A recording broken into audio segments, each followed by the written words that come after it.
Welcome to the Market Mystics podcast. I'm Joshua. I'm Kim. Let's dive in. What's up, everybody? I am like tongue twisted. Did you just hear that? I did. That was, let me try again. What's up, everybody? That's better. Thanks. It was a long weekend. Not necessarily in a great way, not necessarily in a bad way, but apparently it's left me slurring my words a bit. How are you? Doing pretty good, I would say. Yeah. I would say it's been a busy season. Like there's a lot going on right now. And that's good because it feels like movement.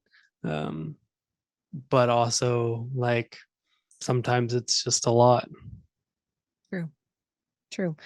Well, today we did that novel thing again that we do sometimes. We should do more often, but it's been a while. So we just sought the Lord a little bit before we recorded to see what to talk about.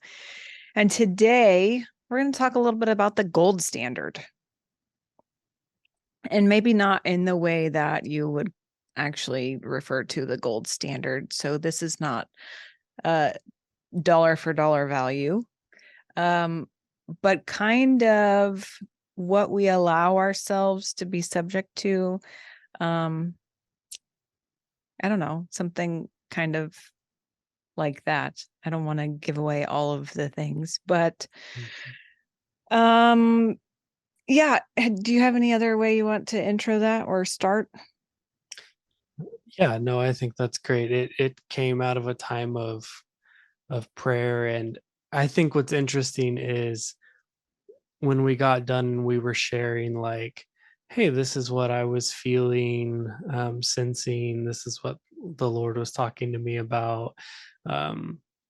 It was like opening up other things because like my mind felt kind of like it was running while Kim was talking, but then it actually, what I would have said it was running with was actually connected to what the Lord was talking to Kim about. And so I think that's fun, and sometimes it's good to have those moments because it's like, oh, like the part that I thought wasn't important was actually the part that maybe he was like trying to share something about. And so yeah, I don't know if you just want to like dive into kind of the premise of it and then we'll go from there. Sure.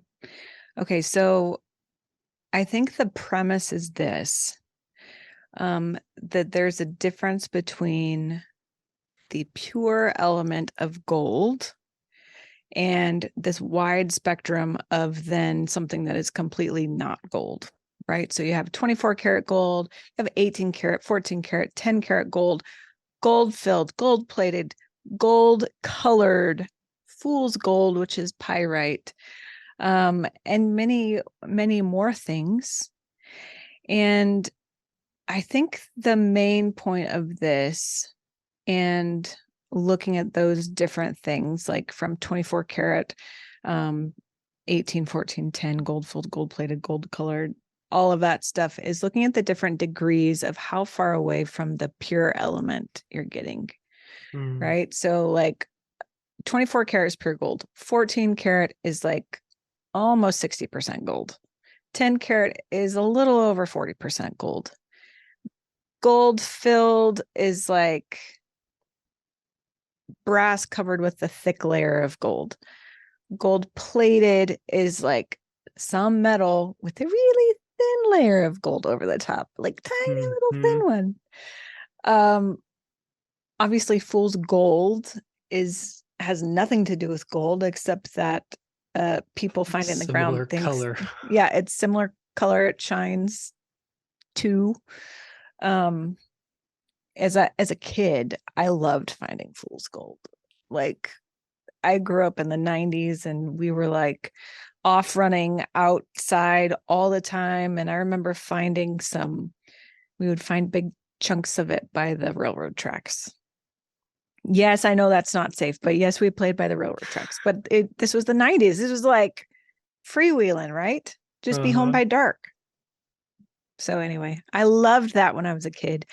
But the whole point of this is kind of looking at the different degrees of the purity of that gold or how much is actually involved in this. And mm, kind of seeing it as a little bit of a counterfeit. And this is really the spiritual aspect that I want to talk about. So, being satisfied with a counterfeit, and what percent of a counterfeit are you satisfied with? Mhm. And then also, who are you fooling with it? Like, and this is convicting for me a little bit because there are things that I have, like, oh, I have these earrings in right now. They're gold colored, they're 0% gold. But who am I fooling with it? I think it's beautiful, but am I fooling myself into believing it's the real thing? Am I fooling someone else into believing that it is the real thing? Mhm. And why am I pretending for the real thing, or yeah, pretending for it when I could actually be seeking the real thing? And I think spiritually, oftentimes we do this with our relationship with the Lord or just with the concept of God, period. Right? Like, how pure is your connection with Him? How purely do you know Him? How holy, like a WHOLE, holy do you know Him? Are you 40% connected with Him? The other 60% maybe through something else or someone else? Mhm. Um, are you gold plated with God? Are you God plated? Like, are you showing it on the outside, but it doesn't go very deep? Mhm. Um, I don't know. That's kind of the concept. And I'll just stop talking for right this moment. I think that's a great way of looking at it. And what came to mind when you were talking about it was there's value in the 18 karat, the 14 karat, the 10 karat, but it's not pure. And I think sometimes that happens in our spiritual walk where we find value in even in gold plated. Like there's some value in that, but it's not optimal. It's not the purest thing. It's not the best thing. And it's why we go through this process of refining is to pull out the impurities that are there. And that can be an uncomfortable, not very fun journey to go through that refining, but it ultimately is for your good because it helps get to a more pure state with God. And I have to think in myself, like during that refining process, at first it's relatively easy because when you're gold plated, the majority of it is counterfeit. The majority of it's not optimal. So it's kind of easy. Like it's easy to spot the filler. Mm-hmm. But the more you go through that process, sometimes the harder it is to like get that refining out. It's a little bit deeper, it's a little bit more ingrained, it's a little bit more like sometimes things you carry for a long time that aren't optimal you begin to take on as your identity, and that gets a lot harder to get out. Like it could be generational things, couldn't it could even be things that you yourself didn't experience trauma, or it could have happened while you were in the womb or as an infant or a toddler that you have no memory of, but something happened that caused you to take on, oh, I need to do this to protect myself. And then that's just how you've operated your whole life, and you can't even imagine what life would be like not having that. And so I think, like, yeah, as we get closer to pure gold, sometimes that refining process is a little bit tougher because it's pulling things out that are a little bit deeper and closer to what you've held as your identity. Mm-hmm. And that's not very fun. I would agree. And I even think about, so we're talking in terms of like this jewelry, right? Like these different terms with this. So Mm-hmm. like being gold plated or gold filled, it means that there's like a core of another metal, like with the outside being coated in this, right? So the coating may be thicker or thinner depending on plated or filled, but then the core is something completely different. And those are kind of easier to differentiate because you have, here's pure gold here, and then it goes to this something that has 0% gold. But you look at like 10 karat, 14 karat, 18 karat gold, that's mixed. And that's when refining is really going to hurt. Like, Mm-hmm. I'm not saying it's easy in the gold filled stage or in the gold plated stage, but they're still separated a bit and they're not mixed up. But in the others, it can be a lot more difficult. And you may need to go through hotter fire Mm-hmm. um, to get those things kind of sifted out. I Yeah. don't know. I don't know. I just, along those lines. But also, I want you to talk about the covenant. Yeah. Yeah. So when Kim was getting this, like having this conversation with the Lord about gold, I was having a conversation with the Lord about how gold in my life, and I would say many cultures also use this, but use an exchange of gold to represent covenant. And just the value that that holds, like the symbol, like the ring I'm wearing has gold and it's I know it looks silver, but um there's gold has been used, I mean, forever to represent value. um but it's been used to represent value in an exchange to represent covenant. And that to me is also significant in thinking about like my relationship with other people, my relationship with my wife, my relationship with the Lord, like um especially like when I'm thinking about my relationship with the Lord, it sort of is, it's like the question that comes to mind is like, am I still dating him or am I in covenant with him? Mm, um and like if I'm in covenant with him, he's given me something to show that he's in covenant with me.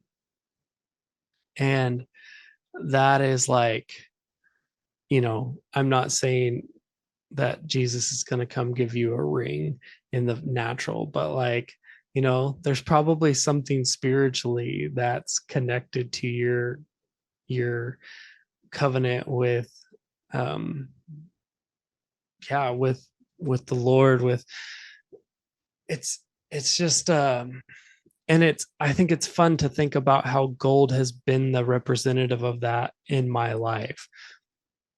And so it makes me want to like almost go dig through the spirit to find the gold nuggets, mm-hmm, because it's like, oh,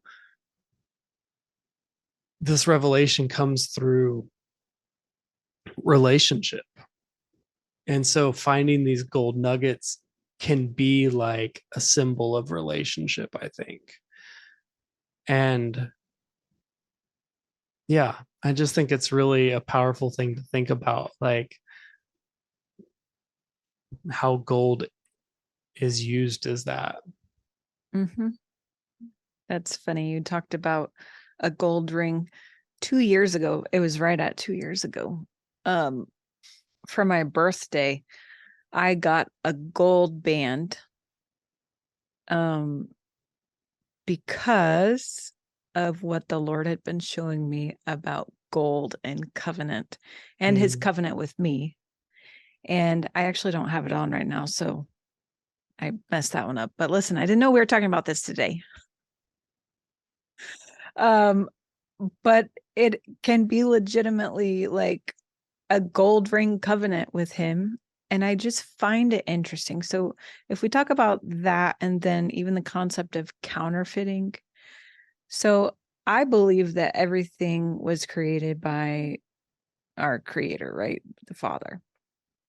And I believe that I don't know if it's since the fall or what it is, like counterfeits have been made of all of these different principles that he created or elements that he created or whatever, right? Mm-hmm.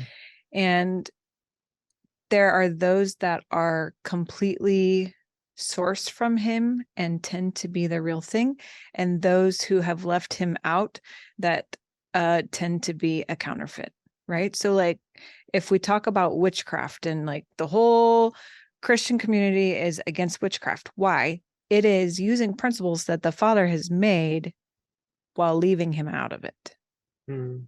right? Yeah. And I don't even know that I need to say this. In my opinion, it's dangerous because you have like given up that governor to tell you what is a safe way to use it and what is not a safe way to use it, how much, how little, all those things, right? And I think that's really what we're talking about with this counterfeit. And so I even think about in that covenant conversation, like a ring of pure gold, if that represents covenant, it is purity. But even when you start having those other elements mixed in, what if you're mixing in counterfeit with that covenant that could be so pure? Mm. You know what I mean? And I think that's really what I'm getting at. And I'm not saying this isn't actually about wearing a ring that is white gold and mixed with nickel. It's not about that. Right. It is about kingdom. It is about relationship. It is about covenant. It's about natural laws, spiritual laws, the things that God has created, and seeking them purely or in their purest form, or even the relationship in its purest form. Not that it has to be pure right now, but seeking it out, Mm. right? Even being willing to be subjected to that refining process to get to the thing that is more concentrated purity. Yeah. Yeah. And this might be like a silly example, but the the information that you copied for types of gold, like when it's talking about 100% pure gold, it says it's the purest of all, but it's too soft to be used in jewelry. Mm-hmm. And what I think is intriguing about that is like when you're pure, there's some like you're malleable to some extent. Like God can move you and shape you and use you how you want. But as you start to add that counterfeit, there becomes a hardening Oh. that makes you like less able to be used, less able to be shaped. Um, and sometimes that hardening is there because of hurt and trauma and for seemingly good reasons. Um, but I just think it's intriguing to me to like see that and think about like, oh yeah, like when I'm pure, I'm not necessarily this like hardened, unmovable force. Like I'm actually kind of soft. Mm-hmm. And that's like, I'm just like, I want to process that more later with myself because I'm like, yeah, like often I find myself pushing for, I don't want anything to affect me. I don't want to be moved by this or moved by that. But sometimes that makes me put like blocks and walls and things in place that maybe shouldn't be there. And I'm not saying you should be open to everybody. Like I understand that defenders are there for a good reason, but there's there's pieces of this that I think um, are worth looking at in your own life and analyzing with the Lord. Like, are you pure and soft and malleable towards Him, or do you have some defenses up because of your belief system about God and who He is? Hmm. That's so good. That's so good. This also really ties into the concept of oneness that we haven't actually talked about for a while, but is a very common topic of discussion within our even friend group.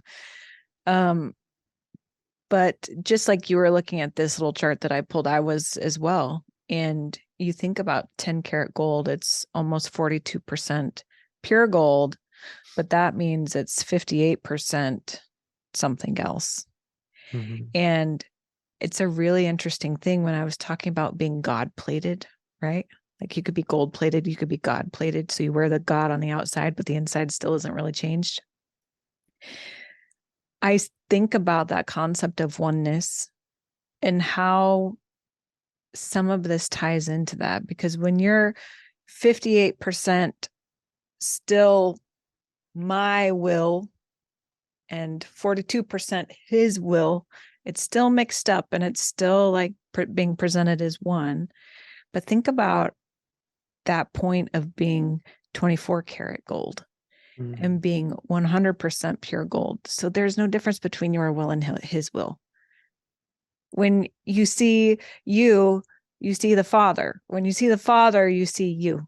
You know what I mean? When there is no difference and there is no mixing up of those things, but it's just one. Like, I don't know, that's inspiring to me a bit, I suppose. Because sometimes in that pursuit of really having no separation in your relationship, your intimacy, who you are with him, sometimes you can get so lost in it, you forget that you're on the pursuit. And to me, this is just kind of reinvigorating that within me, right? Am I even 10%, like 10 karat gold right now? Am I? I don't know. I need to go spend some time. Yeah, that's good. Go spend some time, people. Go spend some time sitting with the Father. Yeah. Yeah. I hope this made some sense today. Wasn't my idea. Like it did. It's a I little think bit it did. rambly, but maybe we got somewhere. I hope we got somewhere. Maybe some people could tell us if this made any sense. Yes, please. If it sparked anything within you, like, do you need to go seek further? Are you gold plated? Are you 24 karat gold? I don't know. It's good. Yeah. So reach out, let us know. And until then, we'll see you next time. Yeah. Thank you for sticking around. Listen for new episodes every Monday and Thursday. Find us on all social media platforms by searching for Market Mystics. Don't forget to follow and subscribe. Visit upperroomcd.com where you can find more information about the hosts, projects, and guests. Go deeper by booking a coaching appointment focused on redefining identity and wealth in your life. See you next time.